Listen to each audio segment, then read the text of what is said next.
Hello friends, मी आम्रपाली गजानन तुरुकमाने खिल्लारे घेऊन येत आहे माझ्या वाचनप्रेमी या युट्यूब चॅनलवरती सरश्री यांचे विचार नियम the power of happy thoughts हे पुस्तक. या पुस्तकामध्ये जीवन जगण्याची कशी कला आहे आणि जीवन कसं जगायचं याविषयी सांगितलेलं आहे. तर आपण हे बुक ऑडिओ स्वरूपामध्ये ऐकणार आहोत.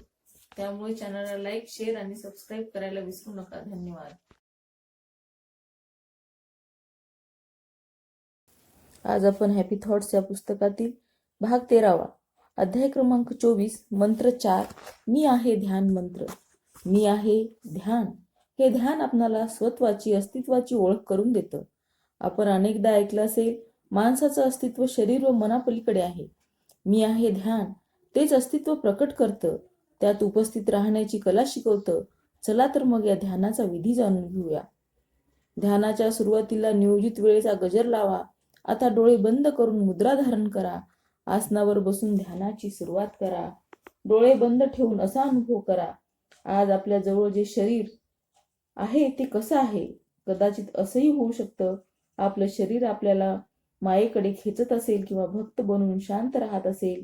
त्याची जी कृपा प्राप्त होत आहे त्यासाठी ग्रहणशील बनत असेल किंवा तिला अंतरंगात समावून घेत असेल.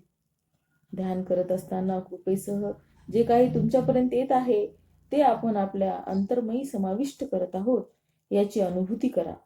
एक डोळा उघडून काही मिळत आहे का हे तपासून न पाहता आपण फक्त तिथे उपस्थित आहात हे लक्षात घ्या. ध्यान करताना आपल्या स्वास्थ्यात काही सुधारणा झाली आहे का हेही पडताळून पाहू नका. केवळ डोळे बंद करून ध्यान अवस्थेत बसा. आपण आणि आपलं मनोशरीर यंत्र वेगवेगळं आहे याचा अनुभव घ्या. आपण शरीर निर्माण होण्यापूर्वी होता आणि नंतरही राहणार आहोत. शरीर फक्त आपल्या बाजूला ठेवलं आहे म्हणून आपल्याला आपल्या अस्तित्वाचा अनुभव होत आहे. शरीर असलं तरी किंवा नसलं तरी दोन्ही अवस्थेत आपल्याला आपल्या अस्तित्वाची जाणीव होत राहील. या अनुभवात राहूनच ध्यान सुरू ठेवा. आपल्या अस्तित्वाच्या जाणीवेवर लक्ष द्या. त्याचबरोबर आवाज ऐकू येतो म्हणजे कान स्वतःला जाणत आहे याची जाणीव करा. पृथ्वीवरचे सर्व आवाज बंद झाले तरी कान तक्रार करणार नाहीत. दृश्य आहे म्हणून डोळे स्वतः अनुभव करत आहेत. संसारातून सर्व दृश्य नाहीशी झाली तर डोळे असतातच. आपल्याला जर अंधारा खोलीत डोळे उघडून ठेवून बसवलं तर तिथे सुद्धा डोळे असतीलच, पण दृश्य नसल्यामुळे ते स्वतःची जाणीव करू शकणार नाही. इतकंच, गाढ झोपेत डोळे, कान, नाक, जीभ व त्वचा यांच्याशी संलग्न असणारा दृश्य, आवाज, गंध, स्वाद आणि स्पर्श याची जाणीव नाहीशी होते. त्याचबरोबर मनाशी संलग्न असणारे विचार सुद्धा बंद होतात. म्हणून उपस्थित असूनही आपण स्वतःला अनुपस्थित अनुभवतो. गाढ झोपेत असल्यासारखं वाटतं. आपण नव्हतो पण वास्तवात तिथे सुद्धा उपस्थित असतोच. यावेळी शरीर आहे म्हणून आपल्याला स्वतःची जाणीव होत आहे. मी आहे याची जाणीव आपल्याला होत आहे. त्यासाठी कोणत्याही पुराव्याची गरज लागत नाही. फक्त आपण आहात एवढंच पुरेसं आहे. वास्तवात आपण असीम आहोत, परंतु आपण जे आहोत त्याची जाणीव शरीरामुळे आपल्याला होत असते. म्हणून आपल्याला वाटतं मी सीमित आहे, एवढाच आहे. आपण वर्षानुवर्ष स्वतःला शरीर मानलं आहे म्हणून आपल्याला हा भ्रम होत असतो. शरीर फक्त आपल्या जवळ ठेवलं गेलं आहे. त्या शरीरात जर काही पीडा असतील, काही विचार चालू असतील तर ते शरीराशी निगडीत आहेत, आपल्याशी नाही. आपल्या शारीरिक पीडेचा व स्वत्वाचा अनुभव एकदम होत असल्याने ध्यान करताना नेहमी या दोन्हीपैकी स्वत्वाचा अनुभवाला प्राधान्य द्या. आपण जर आपल्या शरीरात निर्माण होणाऱ्या विचारामागे गेला तर स्वतःचं विस्मरण घडेल. आपण मन जर सारखं विचारामागे धावत असेल तर त्याला ताकीद द्या, हे तर मी नंतरही करू शकेन. या क्षणी मी ध्यान करत असून ध्यानात मला स्वानुभव घ्यायचा आहे. स्वानुभवातून शरीर बाजूला असून मी स्वतःच्या अस्तित्वाची जाणीव करत आहे हे मला स्पष्टपणे जाणवते. कामाचे विचार, नव्या कल्पना यावर विचार करण्यासाठी माझ्याकडे बराच वेळ आहे. यावेळी मला फक्त माझा अनुभव, स्वानुभव द्यायचा आहे. ध्यान करताना अनेक वेळा शरीराचा अनुभव आपल्या स्वानुभवावर मात करून जाईल. वारंवार आपलं लक्ष स्वतःकडे वेधून घेईल. त्यावेळी शरीराकडे वरवर काही क्षण लक्ष देऊन पुन्हा स्वानुभवात स्थिर राहा. लहान मुलं जेव्हा आपलं लक्ष स्वतःकडे वेधतात तेव्हा आपला थोडा वेळ त्यांच्याकडे लक्ष देतो आणि पुन्हा आपल्या कामात रमतो. कधी कधी मुलांकडे पाहून आपण हसतो आणि लगेच पुन्हा आपलं काम सुरू करतो. अगदी याचप्रमाणे ध्यानात करायचं आहे. ध्यान अवस्थेत आपले कार्य म्हणजे स्वानुभव घेऊन स्वतःला जाणायचं आहे. त्यानंतर संसारात, जगात आपल्या गुणांची अभिव्यक्ती करायची आहे. ध्यानात असताना आपल्या अस्तित्वावर पूर्ण लक्ष ठेवा, म्हणजे अनुभवाची दृढता वाढेल आणि आपण शरीर नाही हे मनात पक्क ठसेल. शरीराचा एवढा हिस्सा जर आपलं लक्ष वेधून घेत असेल तर लहान मुलांसारखं शरीराकडे लक्ष देऊन पुन्हा स्वानुभवावर परत या. स्थिर व्हा. शरीराकडे लहान मुलासारखं पाहून थोडंसं हसा. त्याच्या वेदना जाणून घ्या आणि ध्यान पूर्ववत सुरू ठेवा. हसून स्वतःला म्हणा, शरीर माझा मित्र आहे. मी शरीराचा खरा साक्षी आहे, नकली नाही. नकली साक्षी स्वतःला शरीर मानतो. Who are you? तुम्ही कोण आहात? आपण वास्तवात जे आहोत ते बनून जगण्यात काय अडचण आहे? आपल्याला कोण अडथळा आणत आहे? निश्चित केलेल्या वेळेचा गजर होईल या प्रश्नावर मनन करत राहा आणि मी आहे या जाणीवेवर दृढ राहा. गजर वाचल्यानंतर याच जाणीवेत स्थिर राहून हळूहळू डोळे उघडा. स्वाध्याय क्रमांक 25 मंत्र 4 प्रश्नोत्तर स्वरूपाचं. तर प्रश्न पहिला असा पडलेला आहे, मनाचं शांत होणं स्व अस्तित्व जाणणं आहे का? कारण ध्यान करताना जेव्हा मला स्व जाणायचं असतं तेव्हा मन एकतर बडबड करतं किंवा भजन गुणगुणतं. निर्विचार अवस्था येते, ती काही क्षणापुरतीच. अशा वेळी काय करायला हवं? मनाचं शांत होणं म्हणजे अनुभवावर असणं हे विधान अगदी योग्य आहे. मन अंतरंगात जाणं म्हणजे शांत होणं. मन अंतर्मयी जात असेल तर महावीरासारखी अवस्था प्राप्त होते. मन अंतरतो तू महावीर. मन शांत होण्याचा अर्थच असा की मन विचारामागे लपलेल्या अनुभवाला शरण जात आहे. जेव्हा मन पूर्णपणे समर्पित होईल तेव्हा सत्य प्रकट होईल, आनंद प्रकट होईल. मात्र मनाचं बडबडणं आणि भजन गुणगुणणं यात फार मोठा फरक आहे. मन जर भजन गुणगुणत असेल तर समर्पण भाव वाढेल. मन बडबड करत असेल त्याचाच अर्थ अद्याप समज कमी आहे. मनात थोडा संभ्रम आहे.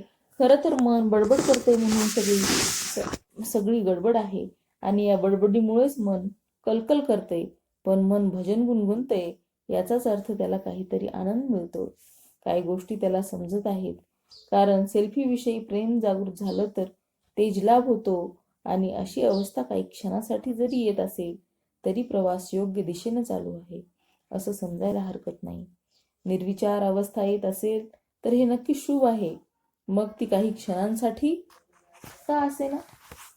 खरं तर आपल्या निर्विचार अवस्था नव्याने आणायची नसून ती सुरुवातीपासून आहे. पण समज प्राप्त झाल्यानंतर ही गोष्ट तुम्हाला कळेल. त्या अवस्थेत काही विचार प्रकट होतात आणि विलीनही होतात. आपल्या असण्याच्या अवस्थेत विचार येणार नाहीत असा विचार कधीही करू नका. विचार येतील आणि शरीराकडून कामही करून घेतील, पण तुम्ही मात्र निर्विचार अवस्थेत आहात. मौनत्व आहात. चालता फिरता मौनत्वच आहात आणि आश्चर्य म्हणजे तुम्ही नेहमी जाणत राहा.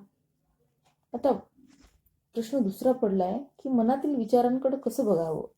आवाज कसा ऐकता असं जर तुम्हाला विचारलं तर तुम्ही काय उत्तर द्याल? याचं उत्तर तुम्ही शब्दात देऊ शकणार नाही, कारण ही गोष्ट वर्णन करायची नसून अनुभवायची आहे. म्हणून या प्रश्नाचं उत्तर आपण एका उदाहरणाने समजून घेऊया. कधी कधी तुम्ही डोळे बंद करून बसता आणि मध्येच तुम्हाला आपल्या आतून गाण्याची एक धून ऐकू येते. त्यावेळी ते गाणं तुम्ही कानाने ऐकता. तुम्ही म्हणाल, असं कसं शक्य आहे? शरीराच्या आत ऐकू येणारी धून आपण बाह्य कानाद्वारे कशी ऐकू शकणार? इतकंच नव्हे तर आतमध्ये जशी धून चालू असते तसं संगीत सुद्धा आपल्याला ऐकू येतं. कित्येकदा जे गाणं आपल्या लक्षात नसतं ते सुद्धा ऐकायला मिळतं. आहे ना आश्चर्य? अगदी त्याचप्रमाणे सजगता, कॉन्शियसनेस, चेतना, स्वसाक्षी म्हणजे ईश्वरांच्या उपस्थितीत विचारांना जाणता येतं. त्या चेतनेच्या आताच प्रत्येक गोष्ट प्रकट होत असते. ज्याप्रमाणे दिवाळीत आकाशात रॉकेट सोडली जातात, ती आकाशात जाऊन फुटतात, नंतर ती चारही बाजूंना पसरतात आणि काही वेळाने विलीन होऊन जातात. पण बघणारा मात्र एवढंच जाणतो, रॉकेट आलं आणि विलीन झालं. त्याचप्रमाणे चेतनारूपी आकाशात एक एक विचार येतो, पसरतो आणि विलीन होऊन जातो. दुसरा विचार येतो, पसरतो आणि विलीन होऊन जातो. हे रहस्य जर तुम्हाला समजलं तर तुम्ही प्रत्येक विचाररूपी रॉकेटचा आनंद घेऊ लागाल. ज्याप्रमाणे दिवाळीत दुसरं कोणीतरी रॉकेट पेटवतं, परंतु तरी त्याचा आनंद तुम्ही घेता. त्याचप्रमाणे विचाराचा आनंद तुम्ही कधी घेतलाय का? अरेच्या, किती मजेदार विचार येत आहेत. माझं काय होईल? खूप बोर होतंय. समजा अशा रॉकेटचा कुणी आविष्कार केला तर आकाशात उडल्यावर त्यावर काही शब्द लिहिले जावेत. असं जसं आता माझं काय होईल? तेव्हा हे शब्द पाहून तुम्हाला दुःख होईल की मजा येईल? तुम्ही काय म्हणाल? काय सुंदर आविष्कार आहे हे! रॉकेट आकाशात जाऊन कसं शब्द तयार करतं, त्याचप्रमाणे आपल्या विचारात विचार निर्माण होणं आणि विलीन होणं हा देखील एक चमत्कारच आहे. आपल्याला कोणकोणते विचार येतात, पण तुम्ही जेव्हा विचारांशी सलगी करता, त्यांना चिकटता, तेव्हा तुम्हाला वाटतं तुम्हीच विचार आहात. जणू तुमच्या बरोबर या सर्व गोष्टी घडत आहेत आणि मग तुम्ही दुःखी होता. नाहीतर प्रत्येक विचारांचा, प्रत्येक रॉकेटचा आनंद तुम्ही घेतला असता. विचारांना अलिप्तपणे बघण्याची कला तुम्ही शिकला असता. स्वतःच्या मनातील विचार कसे बघितले जातात ही अनुभवाची गोष्ट आहे. दिवाळीत जेव्हा तुम्ही रॉकेट बघता, तेव्हा जर तुम्हाला विचारलो हे रॉकेट तुम्ही कसं बघत आहात, त्यावर तुम्ही म्हणाल ही बघण्याची गोष्ट नसून अनुभवाची आहे. त्याचप्रमाणे तुमच्या आतील संगीत तुम्ही कसं ऐकता? कुठल्या इंद्रियाने ऐकता? कानाने ऐकता की डोळ्यांनी? कारण कुठलेही बाह्य इंद्रिय आतील संगीत ऐकण्यासाठी उपयोगात येणार नाही. चैतन्य, जागरूकता, स्वसाक्षी प्रत्येक क्षणी उपलब्ध असतं. केवळ जागेपणीच नाही तर अगदी गाढ झोपेतही. गाढ झोपेची ते नोंद घेत असतं. सकाळी उठल्यानंतर जेव्हा आपण म्हणतो चांगली झोप झाली, याचं कारण काय यावर कधी विचार केलाय? याचाच अर्थ जेव्हा काही नसतं तेव्हा त्या नसल्याचे जाणलं जात असतं. त्यामुळे आपण म्हणू शकतो काल किती छान झोप आली. या चांगल्या झोपेला कोणी तपासलं? चांगली झोप लागली हे तुम्हाला समजलं कारण तिला जाणणारा तिथे उपलब्ध होता. जाणणारे तुम्हीच आहात, तुमचं शरीर नाही. ही गोष्ट जेव्हा पक्की होते तेव्हाच तुम्ही त्या चेतनेमध्ये स्थापित होण्यास सुरुवात होईल. प्रश्न 3 पडलेला आहे. मी एखाद्या गोष्टीचा विचार करू लागताच विचार गायब होतात आणि ध्यान करायला बसतो तेव्हा पुन्हा सुरू होतात. यासाठी मौनात राहणं योग्य की विचारांवर लक्ष देणं? तुम्ही जेव्हा मौनात जाता तेव्हा सत्याविषयी, मी कोण आहे याविषयी दृढता असते. सत्याप्रती दृढता वाढावी यासाठी खरं तर ध्यान अनुभव प्राप्त केले जातात. तुम्हाला जर सांगितलं तुम्ही शरीर नाही, पण हे ऐकून तुमच्यात किंचितही दृढता आली नाही, परिवर्तन घडलं नाही, त्या गोष्टीला पुष्टी मिळाली नाही, तर तुम्ही स्वतःला शरीर मानून जगत राहणार. याचाच अर्थ इतकं महान सत्य ऐकूनही तुमच्यात काहीच फरक पडला नाही. तुमचं चालणं, बोलणं, उठणं, बसणं अगदी पूर्वीसारखं राहिलं. जेव्हा तुम्ही ध्यानात मौनाचा अनुभव घेता, विचारशून्य अवस्थेत असता, तेव्हा बिंगनेस म्हणजे तुमच्या असण्याची ती अवस्था असते. तिथे मी मुलगा आहे, मी मुलगी आहे, आई वडील आहे, पती आहे, पत्नी आहे, भारतीय आहे यासारखं कुठलंच लेबल नसतं. त्या मौनावस्थेत केवळ तुम्ही असता, उपस्थित असता आणि याच अवस्थेत तुम्ही सत्याविषयी ओळख, दृढता वाढते. समजा असं होत नसेल तर मौनाची जाणीव काही फायदा नाही. एकदा एक माणूस वर्षभर समाधीत बसून राहिला, विचारशून्य अवस्थेत राहिला. परंतु 1 वर्षानंतर मौनातून बाहेर आल्यानंतर त्याने काय विचारावं? माझा घोडा कुठे आहे? आणि घोडा मिळत नाही म्हणून तो चक्क जोरात रडायला लागला. आता याला तुम्ही काय म्हणाल? त्याला समजून सांगाल, अरे बाबा, 1 वर्ष तू समाधीत बसलास, त्याचा काय उपयोग झाला? 1 वर्षात तुला स्वतःविषयी काय समजलं? अशा प्रकारे कित्येक जण वर्षानुवर्ष तप करतात, परंतु त्याची सत्तेविषयीची दृढता वाढतच नाही. या दरम्यान त्यांना कितीही अनुभव येतात. असा असा प्रकाश दिसला, असे लोक दिसले, असे आत्मे होते, अशा पऱ्या होत्या, असा अनुभव आला, असं बरंच काही होतं. परंतु तुमच्या जीवनात काय परिवर्तन झालं? स्वतःला शरीर मानून हे लोक आयुष्यभर जगत राहतात, अगदी पहिल्यासारखाच व्यवहार करतात. मात्र या प्रवासात तुम्हाला योग्य समज प्राप्त झाली तर मग अगदी छोटासा अल्पकाळासाठी असलेला अनुभव सुद्धा खूप मोठा विश्वास, दृढता देऊन जातो. तुमची सत्याप्रती दृढता वाढावी, ती जीवनात उतरावी, हाच खरं तर अनुभव घेण्यामागचा उद्देश आहे.